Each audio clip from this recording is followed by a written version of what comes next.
Hi, Movie Recaps here. Today, I will show you an action, horror sci-fi film from 2020 titled Underwater. Spoilers ahead. Watch out and take care.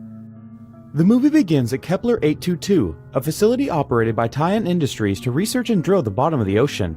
Mechanical engineer Nora Price is going through her morning routine when the lights start flickering and a leak appears on the ceiling. She leaves the bathroom to investigate and is hit by the sudden waves coming through the walls, indicating there's a pressure breach. She runs down the hallway and tries to warn people on the way to hurry to the bulkhead, but only Rodrigo Nagenda joins her. Once they reach the bulkhead, they intend to close the door so the rest of the station isn't destroyed as well, but the computer doesn't respond. So Nora needs to open it up and force start it under unbearable pressure and little time. Thankfully she succeeds, but she decides to wait before closing up because there are another two crewmates coming down the hallway.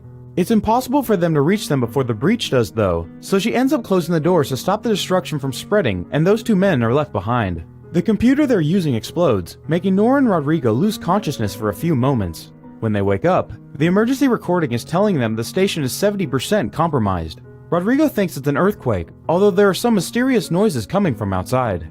Nora tries to call for help to no avail, so she takes Rodrigo and they go looking for the escape pods. After checking their location and status in the CPU room, they must take a hallway full of debris since it's the only way to reach the pods. As they navigate the rubble as carefully as possible, they hear a voice asking for help and find Paul Abel under a pile of rocks. He joins them after recovering his plush bunny.